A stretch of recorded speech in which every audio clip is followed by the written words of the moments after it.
നെടുമ്പാശ്ശേരി അവയവക്കടത്ത് കേസിൽ മുഖ്യ സൂത്രധാരൻ മധുവിനായി അന്വേഷണം ഊർജിതമാക്കുകയാണ് പോലീസ്. മധുവിനായി ബ്ലൂ കോർണർ പുറത്തിറക്കാൻ CBIക്ക് അപേക്ഷ കൊടുത്തു. അവയവക്കടത്തിൻ്റെ ഭാഗമായി മനുഷ്യക്കടത്തും നടന്നിട്ടുണ്ടോ എന്ന് NIAയും അന്വേഷിക്കുന്നു. കൊച്ചിയിൽ നിന്ന് വിഷ്ണു സുരേഷ് ലേറ്റസ്റ്റ് വിവരങ്ങളുമായി ചേരുന്നു. വിഷ്ണു, വിശദാംശങ്ങൾ.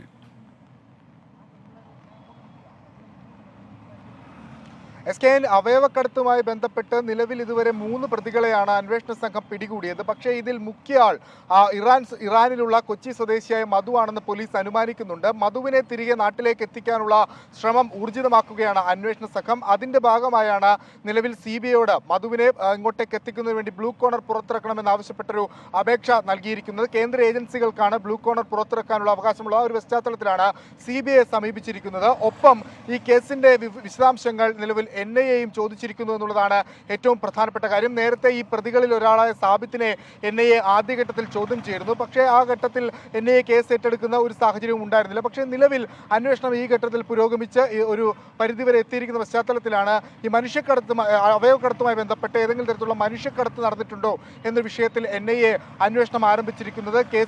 കേസിന്റെ ഇതുവരെയുള്ള പശ്ചാത്തലങ്ങളെല്ലാം പോലീസിനോടും അന്വേഷണ സംഘത്തോടും തേടിയിട്ടുണ്ട്.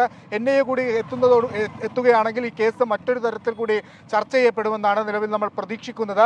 കേസിൽ ഇതുവരെ 3 പ്രതികൾ പിടിയിലായിട്ടുണ്ട്.